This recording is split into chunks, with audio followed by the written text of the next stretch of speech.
आज का हमारा जो चैप्टर जो रहेगा क्लास 10th ज्योग्राफी का चैप्टर नंबर जो 3rd है, जिसका नाम है वाटर रिसोर्सेज है।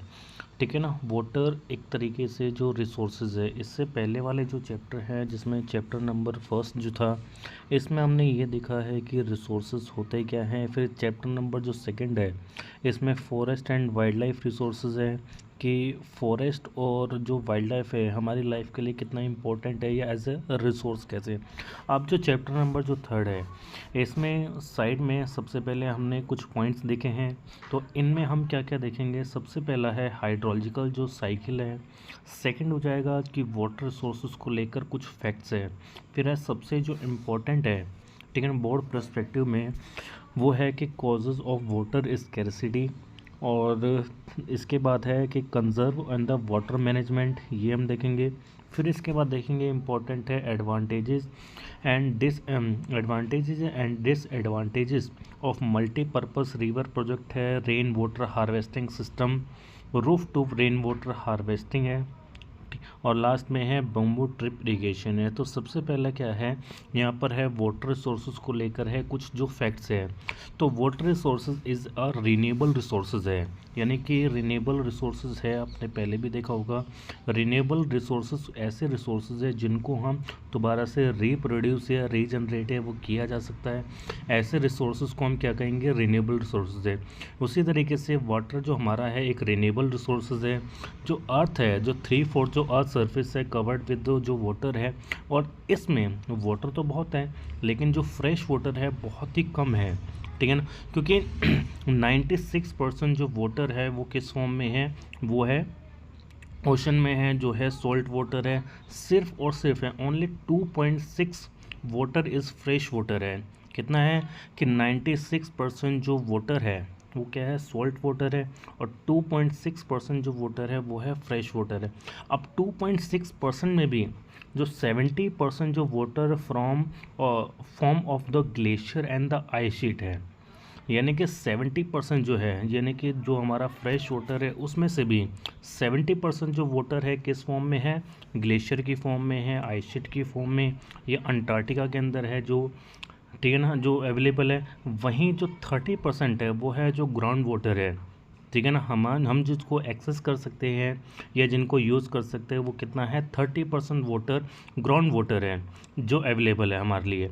और ये लगातार जो रिन्यूड होता है किस किस, एक जो प्रोसेस हम देखेंगे वो देखेंगे हाइड्रोलॉजिकल जो साइकिल है। अब क्या होती है, इंडिया के अंदर जो हाईएस्ट रेनफॉल स्टेट्स है कौन सा है, जहाँ पर सबसे ज़्यादा जो रेनफॉल होती है वो होती है चेरापूंजी, मानेसराम या मेघालय। ठीक है ना, मेघालय के अंदर है मानेसराम और जो चेरापूंजी, जहाँ पर है सबसे ज़्यादा जो रेनफॉल होती है।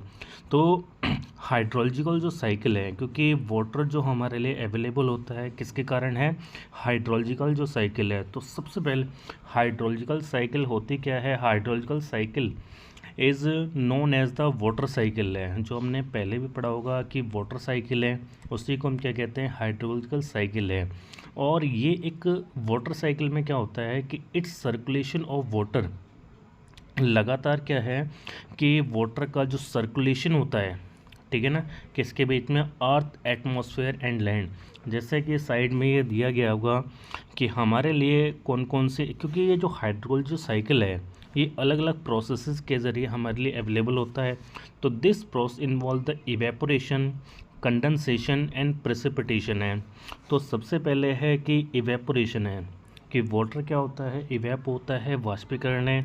फिर एक कंडेंसेशन है, बादल बनते हैं, और ये घूम कर क्या है, रेनफॉल के रूप में अवेलेबल हो जाता है। तो ये एक साइकिल है, इसी को क्या कहते हैं, हाइड्रोलॉजिकल साइकिल है एंड वाटर साइकिल है। क्या कहेंगे, hydrological cycle and water cycle है। अब जो नेक्स्ट जो टॉपिक है वो है वाटर स्कैरसिटी। सबसे जो इम्पोर्टेंट जो है, यहाँ से बोर्ड के अंदर क्वेश्चन भी आते हैं कि कॉजेज़ ऑफ वाटर स्कैरसिटी है। तो यहाँ पर कुछ पॉइंट्स हैं। तो वाटर स्कैरसिटी का मतलब क्या होता है, ठीक है ना। तो यहाँ पर वाटर स्कैरसिटी का मतलब होता है पानी की कमी। अब कौन कौन से कारण हैं जिसकी वजह से पानी की कमी हो रही है। पहला पॉइंट है कि लार्ज एंड ग्रोइंग पॉपुलेशन है, बढ़ती हुई जनसंख्या।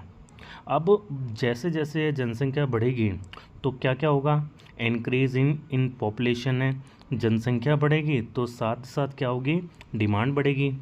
तो increase their demand of the water है, अनइक्वल एक्सेस है, लॉट ऑफ वाटर यूज है। तो लोगों की जो डिमांड बढ़ेगी, ज़्यादा से ज़्यादा उसको एक्सेस करेंगे, जिसकी वजह से क्या रिज़ल्ट देखने को मिलेगा, रिजल्टेड है decrease the level of the ground water है, कि धीरे धीरे है जो ग्राउंड वाटर है उसका लेवल क्या होगा, डिक्रीज होगा। सेकंड हो जाएगा कि water resources are being over exploited in the agriculture activity है, क्योंकि जैसे जैसे है पॉपुलेशन बढ़ेगी। अब इसमें क्या पॉइंट्स दिए गए हैं कि इंक्रीजिंग पॉपुलेशन है, डिमांड ऑफ फूड ग्रेन्स, कि जैसे जैसे पॉपुलेशन बढ़ेगी तो फूड ग्रेन्स हैं या खाने की चीज़ें हैं इनकी डिमांड बढ़ेगी। अब जिसके लिए हमें क्या करना पड़ेगा, ज़्यादा एग्रीकल्चर एक्टिविटी करनी पड़ेगी, और ज़्यादा एग्रीकल्चर एक्टिविटी में हमें क्या करना है, ज़्यादा पानी की ज़रूरत पड़ी। तो sown and the irrigation in the field, जिसके लिए, तो सोन का मतलब होता है फसलों की बुआई और इरिगेशन, उसमें ज़्यादा पानी की ज़रूरत पड़ेगी। और हम पानी की ज़रूरतों को कैसे पूरा करेंगे, well and tube wells used in the agriculture activities है, जो भी है नल है, कुएँ हैं, इनका हम यूज़ करेंगे फूड ग्रेन्स के प्रोडक्शन में, या जिसकी, ठीक है ना, यानी कि एग्रीकल्चर एक्टिविटीज़ में पानी का हम ज़्यादा से ज़्यादा यूज़ करेंगे। अब इसका रिजल्ट क्या होगा कि lot of water extracted ground water है, जिससे ग्राउंड वाटर को ज़्यादा से ज़्यादा एक्सट्रैक्टेड है। एक्सट्रैक्टेड का मतलब होता है पानी को निकालना है, ज़्यादा से ज़्यादा पानी को जब निकाला जाएगा, जिसका नतीजा क्या होगा कि ग्राउंड वाटर जो है, ग्राउंड वाटर का जो लेवल है वो क्या होगा, डिक्रीज़ होगा, ठीक है ना। तो जिसके कारण भी है पानी की कमी हो रही, वाटर की स्कैर्सिटी है। फर्स्ट हमने देखा था कि बढ़ती हुई जनसंख्या के लार्ज एंड ग्रोइंग पॉपुलेशन है, जिसकी वजह से वाटर की क्या है, स्कैर्सिटी हो रही है। दूसरा, एग्रीकल्चर एक्टिविटी हम ज़्यादा उसको ओवर एक्सप्लॉइट कर रहे हैं। ओवर एक्सप्लॉइट का मतलब होता है ज़रूरत से ज़्यादा यूज़ करना, जिसके कारण वाटर की स्कैर्सिटी हो रही है। थर्ड हो जाएगा इंडस्ट्रियलाइजेशन है, ठीक है ना। थर्ड हो जाएगा कि इंडस्ट्रियलाइजेशन है, वाटर रिसोर्सेज ओवर एक्सप्लॉइटेड है, कि इंडस्ट्रीज़ के अंदर है पानी को ज़्यादा से ज़्यादा जो यूज़ है वो किया जा रहा है। अब इंडस्ट्रीज़ के अंदर है पानी को जब हम ज़्यादा यूज़ करेंगे तो increasing in the number of industry है, कि जैसे जैसे इंडस्ट्री है वो बढ़ेगी तो जिससे क्या होगा कि industrial waste material dump into river है, कि जितना भी इंडस्ट्रियल वेस्ट मटेरियल है उसको डंप किया जाएगा, जिससे क्या होगा, वाटर पॉल्यूट होगा। इंडस्ट्री है एक्सेसिव यूज़ ऑफ वाटर है, कि इंडस्ट्रीज़ के अंदर है पानी को जब ज़्यादा से ज़्यादा जो यूज़ है वो किया जाएगा, वाटर पॉल्यूट होगा, तो जिसके कारण क्या होगा, वाटर की स्कैर्सिटी होगी। और साथ ही साथ क्या है, industries fresh water use generate है हाइड्रो इलेक्ट्रिक पावर है। इंडस्ट्रीज़ के अंदर है फ्रेश वाटर को जो यूज़ किया जाएगा, किस लिए, हाइड्रो इलेक्ट्रिक पावर को जनरेट करने के लिए। हाइड्रो इलेक्ट्रिक पावर का मतलब क्या होता है, यानी कि पानी से जो बिजली है वो बनती है, कि फास्ट फ्लोइंग वाटर से जो इलेक्ट्रिसिटी जनरेट होती है, जिसको हम क्या कहेंगे, हाइड्रो इलेक्ट्रिसिटी। तो हाइड्रो इलेक्ट्रिसिटी होती क्या है कि जनरेट है fast flowing water in turbine के ज़रिए जब इलेक्ट्रिसिटी को जनरेट किया जाएगा, जिसको हम क्या कहेंगे, हाइड्रो इलेक्ट्रिसिटी है। अब इसका कंट्रीब्यूशन की बात करें तो लगभग है 22% electricity generate with the hydro electric power है। इंडिया के अंदर है 22% जो इलेक्ट्रिसिटी जनरेट होती है किसके ज़रिए, hydro electric power. Hydro electric power का क्या मतलब होता है, बिजली, यानी कि पानी से जो बिजली है वो बनती है। अब हाइड्रो इलेक्ट्रिक पावर को जनरेट करने के लिए lot of water used in the industry. अब ज़्यादा पानी को यूज़ करेंगे, जिससे क्या होगा, ग्राउंड वाटर का जो लेवल है वो डिक्रीज़ होगा। फिर फोर्थ हो जाएगा कि water resources over exploited in the urban areas हैं, कि वाटर रिसोर्सेज को ओवर एक्सप्लॉइट किया जा रहा है अर्बन एरियाज़ में। कैसे, क्योंकि जैसे जैसे जनसंख्या बढ़ेगी तो उनकी डिमांड ही बढ़ेगी। अब डिमांड को फुलफ़िल करने के लिए वो पानी को क्या करेंगे, ज़्यादा यूज़ करेंगे या मिसयूज़ करेंगे। तो water use in the domestic purpose and the other activities है, water misuse and unaware of the water resources in the urban area, कि शहरों के अंदर है वाटर को मिसयूज़ किया जाता है या अनअवेयर है, ठीक है ना, पानी को ज़्यादा एक्स्ट्रा वो यूज़ करते हैं, जिसकी वजह से भी क्या होती है, वाटर की स्केर्सिटी है। नेक्स्ट हो जाएगा कि वाटर स्केर्सिटी है due to bad quality of water है, कि पानी के ख़राब हो जाने से, पानी के ख़राब हो जाने से भी क्या है, वाटर पोल्यूट हो रहा है। तो water pollute by domestic waste and the industrial waste है, कि फैक्ट्री से निकलने वाला वेस्ट मटेरियल और घरों से निकलने वाला वेस्ट मटेरियल, जिसके कारण क्या हो रहा है, वाटर पोल्यूट हो रहा है। और वाटर पोल्यूट होने से क्या होगा कि वाटर की स्कैसिटी है। तो industrial waste material with the chemical release into the rivers है, क्योंकि फैक्ट्री से निकलने वाला जितना भी वेस्ट वाटर है जिसके अंदर केमिकल होता है, पानी में जाता है, पानी क्या हो रहा है, वो पोल्यूट हो रहा है। तो pollute by chemical, fertiliser, agriculture activity है, इसके कारण भी क्या हो रहा है, वो पोल्यूट हो रहा है। और साथ साथ है वॉशिंग, क्लोथिंग, एनिमल, ठीक है ना, washing decline the quality of water है। तो कपड़े धोने की वजह से या अलग अलग एक्टिविटीज़ की वजह से वाटर की क्वालिटी क्या हो रही है, वो डिक्लाइन हो रही है। तो ये सारे कारण हैं जिसकी वजह से क्या हो रहा है, वाटर की स्केर्सिटी है। अब इसको, जो वाटर की स्केर्सिटी है, तो सरकार जो है कुछ एफर्ट किए गए, तो सरकार के द्वारा एक मिशन लाया गया था जिसको कहेंगे JJM या जल जीवन मिशन है। तो इसमें सरकार का यह प्रयास है कि जो पानी की कमी है उसको फुलफ़िल करने के लिए क्या है, जल जीवन मिशन लाया गया, जिसमें government of India initiate improve the life of people specially rural areas है, कि रूरल एरियाज़ में पानी की ज़रूरतों को पूरा करने के लिए एक प्लान लाया गया है जिसको कहेंगे जल जीवन मिशन, जिसमें हर एक व्यक्ति को दिन में 55 जो लीटर है वाटर जो अवेलेबल है वो कराएगा। तो उसी को लेकर एक जो मिशन लाया गया था जिसको कहेंगे जल जीवन मिशन है, ठीक है ना। अब इतना ही करेंगे, फिर आगे करेंगे जो नेक्स्ट जो वीडियो का, इसमें हाइड्रोलिक स्ट्रक्चर है, डैम्स के एडवांटेजेस एंड, तो आज का हमारा जो वीडियो रहेगा वो कंटिन्यू रहेगा जो कल हमने बात करी थी। हम जो बात कर रहे हैं क्लास 10th ज्योग्राफी का चैप्टर नंबर 3 है, जिसका नाम है वाटर रिसोर्सेज है। कल हमने देखा था कि हमने क्या देखा था कि हाइड्रोलॉजिकल साइकिल क्या होती है, और दूसरा कि कॉजेज़ ऑफ वाटर स्कैर्सिटी, यानी कि पानी की कमी है तो उसके पीछे कौन कौन से कारण है। आगे हम देखते हैं वो है हाइड्रोलिक स्ट्रक्चर है, कि हाइड्रोलिक स्ट्रक्चर क्या होते हैं, कि such structure with the help which can store water and regulate है फ्लो ऑफ वाटर है, कि हाइड्रोलिक स्ट्रक्चर जो बनाए जाते हैं किसके लिए, पानी को स्टोर करने के लिए और जो पानी का जो फ्लो है उसको रेगुलेट करने के लिए। हाइड्रोलिक जो स्ट्रक्चर जो है एंशिएंट टाइप से ही जिनको बनाया जा रहा था 11th सेंचुरी के अंदर है। एक आर्टिफिशियल जो लेक है जिसको बनाया गया था, जिसको हम कहेंगे भोपाल लेक है, और 14th सेंचुरी इल्तुतमिश के समय है वाटर सप्लाई है, यानी कि वाटर की जो ज़रूरतें हैं उनको पूरा करने के लिए एक स्ट्रक्चर बनाया गया था सिरी फोर्ट में। तो डैम्स होते क्या हैं, तो dams is a barrier across है regulate the flow of water and store water, ठीक है ना, पानी के बहाव को रेगुलेट करना है, स्टोर करना है, तो उसी को हम क्या कहते हैं, जो डैम्स हैं। तो डैम्स भी क्या एक है हाइड्रोलिक स्ट्रक्चर है, और यही जो डैम्स है, डैम्स के साथ साथ में क्या हो, रिजर्वोयर है, क्रिएट होते हैं, लेक हैं, इम्पाउंडमेंट है, ठीक है ना, उसी को हम क्या कहते हैं, जो डैम्स हैं। इन जो डैम्स हैं, रिजर्वोयर है, लेक हैं, इम्पाउंडमेंट है, इनको क्रिएट किया जाता था किस लिए, पानी के फ्लो है उसको रेगुलेट करने के लिए और स्टोर करने के लिए। अब क्या है जो एडवांटेजेस है, क्योंकि एक जो स्टेटमेंट है जो दी गई है, कौन सी स्टेटमेंट है, कि Jawaharlal Nehru proclaimed dams are temples of modern India, कि जो डैम्स है अब मॉडर्न इंडिया के लिए टेम्पल्स है। क्यों, इनका कंट्रीब्यूशन जो है, क्योंकि ये हमारे जो ज़रूरतें हैं उनको पूरा करते हैं। तो advantages of multipurpose river project है।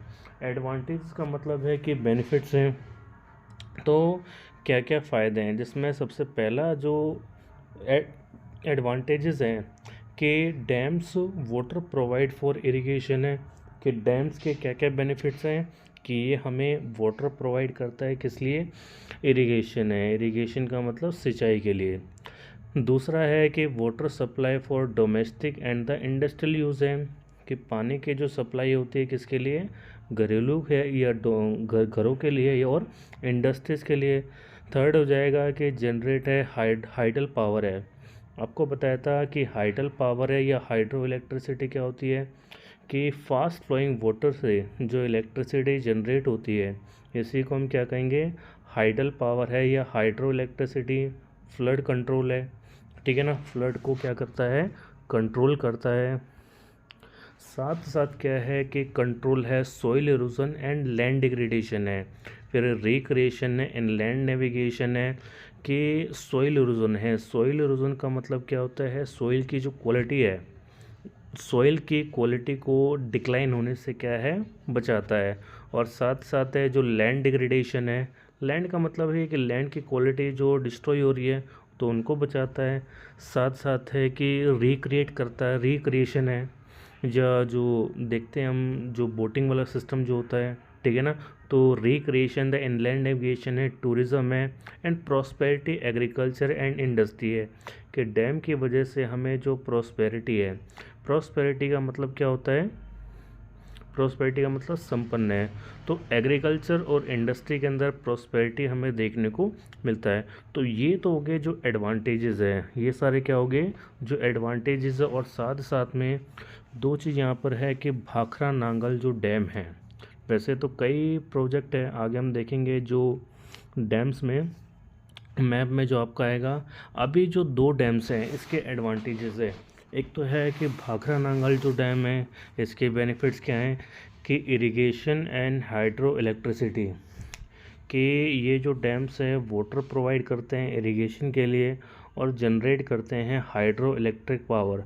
और दूसरा है इरिगेशन एंड फ्लड कंट्रोल है, कि ये जो डैम्स है पानी प्रोवाइड करता है, फ्लड को कंट्रोल करने का काम करते हैं। अब वो क्या नाम है इसको लेकर है कि सोरो का मतलब क्या होता है। अब दो तीन जो बातें हैं, सोरो का मतलब होता है जब कभी कभी क्या होता है, कभी कभी रिवर के अंदर है पानी ओवरफ्लो होता है और ओवरफ्लो की वजह से आसपास के रीजन में क्या होता है, फ्लड आ जाता है और इसी वजह से है सोरो कहा जाता है। तो सोरो ऑफ बंगाल किस रिवर को कहेंगे, यानी कि इन रिवर की वजह से उस रीजन में क्या आ रही है, बाढ़ आ रही है। तो सोरो ऑफ बंगाल कहा जाता है दामोदर रिवर। और क्यों कहते हैं, क्योंकि रिवर वाटर है, ओवरफ्लो है, फ्लड रीजन है, जिससे devastating impact on people. Devastating का मतलब क्या होता है, उजड़ जाना, सब कुछ क्या है वो उजड़ जाना। तो डेविस्टेटिंग इम्पैक्ट हमें देखने को मिलता है वहाँ के लोगों के ऊपर है जिनकी ज़िंदगी है बर्बाद हो जाती है, जिनको अपना माइग्रेट होना पड़ता है, अपना घर बार छोड़कर है दूसरी जगह पर जाकर है वो सेटल होना पड़ता है, ठीक है ना। तो इसी वजह से उस रिवर को हम क्या कहेंगे, सोरो है। तो सोरो ऑफ बंगाल कहा जाता है, दामोदर रिवर है। दूसरा है सोरो ऑफ बिहार, कौन सी रिवर को कहेंगे, कोसी रिवर को।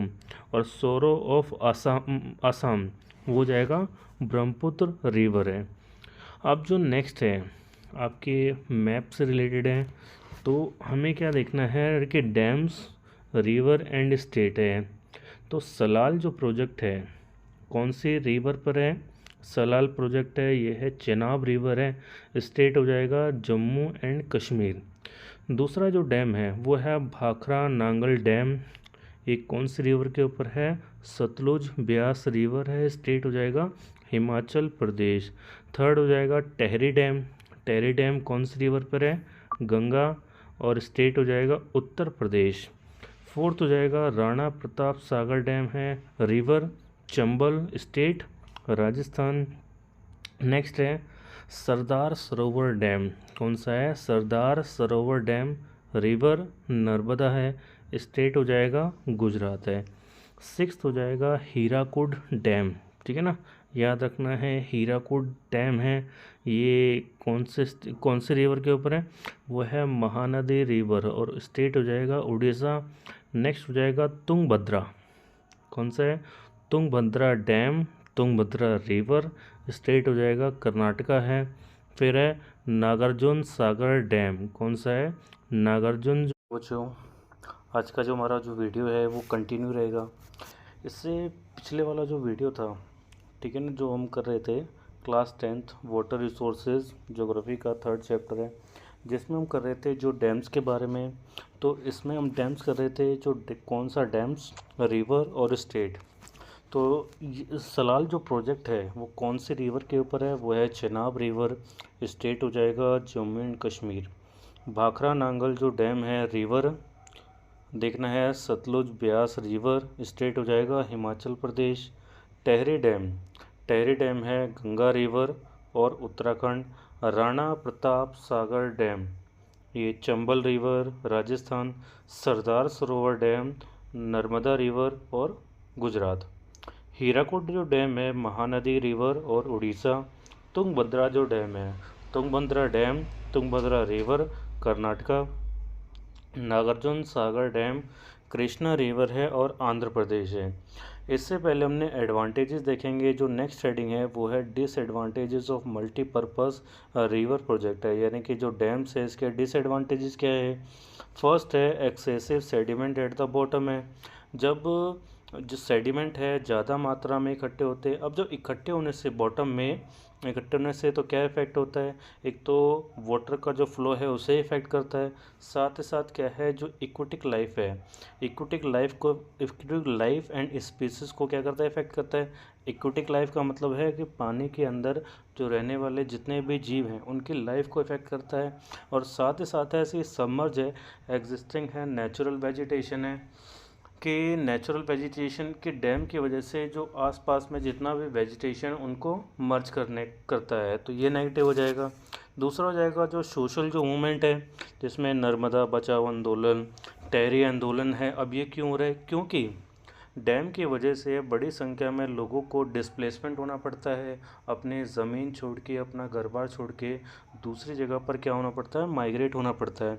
तो local people large scale displacement होना पड़ता है। दूसरा है जो लोकल पीपल है गिव अप देयर लैंड है, कि जो आम वहाँ के जो लोकल पीपल उनको अपनी ज़मीन है वो छोड़नी पड़ती है। एंड लोकल पीपल है नॉट बेनिफिट सच प्रोजेक्ट है, यानी कि जो डैम्स वगैरह बनाए जाते हैं इनका फ़ायदा है उन लोगों को नहीं मिल पाता है।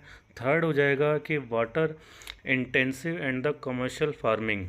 अब डैम की वजह से क्या होता है, ज़्यादा हम पानी को यूज़ करते हैं जिसकी वजह से सैलिनेशन है, ठीक है ना, एक जो पानी के अंदर है जितना भी खारापन जो है मिट्टी में आता है उसकी जो क्वालिटी उसे डिक्लाइन करता है। और डैम की वजह से सोसाइटी में एक डिवीज़न क्रिएट होता है रिचर और पुअर वाला, ठीक है ना, अमीर और गरीब में, क्योंकि जिनके पास में पैसा है रिसोर्सेज है वो ज़्यादा एक्सेस कर पाते हैं और वहीं गरीब लोग हैं वो कम कर पाते हैं। फोर्थ हो जाएगा इंटर स्टेट डिस्प्यूट्स का मतलब है विवाद है, कि डैम की वजह से विवाद होता है। जैसे कि साबरमती बेसिन है जहाँ पर पीपल क्या कर रहे हैं, रॉइट्स कर रहे हैं, दंगे कर रहे हैं। क्यों, क्योंकि वाटर को लेकर है जो ज़्यादा प्रायोरिटी है, यानी कि प्राथमिकता है किनको दी जा रही है, आंध्र प्रदेश मतलब अर्बन एरियाज़, वाटर की प्रायोरिटी है या प्राथमिकता है अर्बन एरियाज़ में दी जा रही है, जिसकी वजह से क्या हो रहा है वो प्रॉब्लम है वो क्रिएट हो रही है। साथ ही साथ है जो कोयना रिवर है, ठीक है ना, तो इन स्टेट्स के बीच में भी डिस्प्यूट है, किन किन से, महाराष्ट्र और आंध्र प्रदेश में, क्योंकि उनका ये मानना है कि जो कोयना रिवर है वो ज़्यादातर है कौन यूज़ कर रहा है, वो है महाराष्ट्र वाले। तो इसी वजह से इन स्टेट्स के बीच में है वो डिस्प्यूट है। साथ ही साथ है और भी नेगेटिव है, जिसमें अर्थक्वेक जैसी प्रॉब्लम है, फ्लड है, सॉइल इरोजन है, डिजीज़ हैं। तो ये सारा नेगेटिव हो जाएगा किसके, डैम्स के जो डिसएडवांटेजेस है। अब जो नेक्स्ट एंड लास्ट हेडिंग है वो है रेन वाटर हार्वेस्टिंग है। रेन वाटर हार्वेस्टिंग का मतलब होता है कि बारिश के पानी को इकट्ठा करना। The collection of rain water is called है रेन वाटर हार्वेस्टिंग है। तो जो बारिश के पानी को इकट्ठा करना, स्टोरेज करना, इसी को क्या कहते हैं, रेन वाटर हार्वेस्टिंग है। अब रेन वाटर हार्वेस्टिंग को लेकर है मेथड्स दिए गए हैं, तो methods and techniques of rain water harvesting है। First, in the hill and the mountain people builds guls and kuls with diversion channel store water for irrigation है। तो पहाड़ी एरिया में लोग क्या करते हैं, गुल्स और कुल्स बनाते हैं। गुल्स और कुल्स का मतलब है कि अलग अलग दिशाओं से पानी को क्या है स्टोर किया जाता है, जिनको कहा जाता है गुल्स एंड कुल्स, और किस लिए? एग्रीकल्चर के लिए, ठीक है ना। सेकंड हो जाएगा roof top rain water harvesting, particularly in Rajasthan to store drinking water है। Roof top rain water harvesting का मतलब है कि छतों के पानी को स्टोर किया जाता है, छत का जो भी पानी है उसको स्टोर किया जाता है, किस लिए? ड्रिंकिंग वाटर के लिए, किस लिए? ड्रिंकिंग वाटर के लिए। थर्ड हो जाएगा in the flood plain of Bengal people build inundation channel to irrigation, जो लैंड है, यानी कि बंगाल में इंडोनेशियन जो चैनल्स है, ये चैनल्स बनाए गए, जैसे यहाँ दिख रहा होगा इंडोनेशियन चैनल्स है कि डैम्स है, डैम्स के बगल में एक चैनल बना दिया। इस चैनल के ज़रिए क्या है, पानी कहाँ पे जा रहा है? खेतों में। तो इन चैनल को क्या कहेंगे? इंडोनेशियन चैनल है, और ये कहाँ पर बनाया जाता है? बंगाल में। फोर्थ हो जाएगा कि in arid and the semi arid region people agriculture field convert in the rain fed storage structure के allowed to stand the most in the soil है। अब क्या होता है, जो भी arid and the semi arid region, जो सूखे हैं और कम सूखे एरिया है, यहाँ पर क्या किया जाता है कि जो मिट्टी में जो नमी है उसको वापस लाने के लिए, तो वहाँ पर है बारिश के पानी को क्या क्या इकट्ठा किया जाता है, ठीक है ना, ताकि मिट्टी के अंदर है जो मॉइस्चर है वो वापस आ सके। और इसी को क्या कहा जाता है कि जैसलमेर में है खादिन्स एंड अदर पार्ट्स है वो है जोहड़ है। और फिफ्थ एंड लास्ट हो जाएगा in the arid region Bikaner, Phalodi, Barmer, ये है वो बनाया जाता है, ठीक है ना। और साथ ही साथ क्या है कि बीकानेर, फलोदी, बाड़ के अंदर एक टंकास बनाए जाते हैं। अब टंकास क्या बनाए जाते हैं? एक 6 मीटर का एक जो टैंक होता है, क्या होता है? एक टैंक होता है, जहाँ पर है जो भी पानी है छतों से और टंकास के बीच में पाइप लगा दिया, तो छतों का जितना भी पानी है उस टंकास में क्या हो रहा है? स्टोर हो रहा है। अब इसके बेनिफिट्स हैं, ये एडवांटेजेस कि वहाँ के लोगों के लिए एक रिलायबल है कि लोग इस पर पूरी तरीके से निर्भर हैं, ठीक है ना। और दूसरा है कूल हाउसेस, कि छतों को क्या रखता है? वो ठंडा रखता है। और इस रीजन में जो प्योरेस्ट फॉर्म है, purest form of the rain water है, जिसको क्या कहा जाता है? पालर पानी। क्या कहेंगे? पालर पानी। और लास्ट है कि Tamil Nadu state compulsory all the houses store rain water harvesting legally provision है, यानी कि तमिलनाडु वो एक ऐसा स्टेट है जहाँ पर बारिश के पानी को इकट्ठे करने को लेकर एक लीगली प्रोविज़न है बनाया गया। और अगर कोई भी दोषी पाया गया तो उनको क्या पनिशमेंट है वो दी जाएगी। तो ये कुछ मेथड्स हैं बारिश के पानी को इकट्ठा करने के लिए। तो हिमालय हिल्स और माउंटेन्स के अंदर इसको कहते हैं गुल्स एंड कुल्स है, फिर रेन वाटर हार्वेस्टिंग है, roof top rain water harvesting Rajasthan है, फिर इंडोनेशियन चैनल से बंगाल में, फिर ये रेन फेड स्टोरेज स्ट्रक्चर बनाया जाए कहाँ पर? ठीक है ना, कहाँ पर? Arid and the semi arid reason है, कहाँ पर? जैसलमेर। और जैसलमेर के अंदर इसको खादिन से और अदर पार्ट में इसको जोहड़ से वो कहा जाता है, ठीक है ना। और लास्ट में है बैम्बू ट्रिप इरिगेशन है, यानी कि बम्बू के जो पाइप हैं उन पाइपों से पानी को जो स्टोरेज किया जाता है, ठीक है ना। तो ये कहाँ पर किया जाता है इस तरीके से? वो है मेघालय में। तो store rain water drinking and irrigation है, यानी कि पीने के लिए और इरिगेशन के लिए जो पानी को स्टोरेज है वो किया जा रहा है। तो कौन सा मेथड है? बैम्बू ट्रिप इरिगेशन है। तो लास्ट हमारा कौन सा था? ये है रेन वाटर हार्वेस्टिंग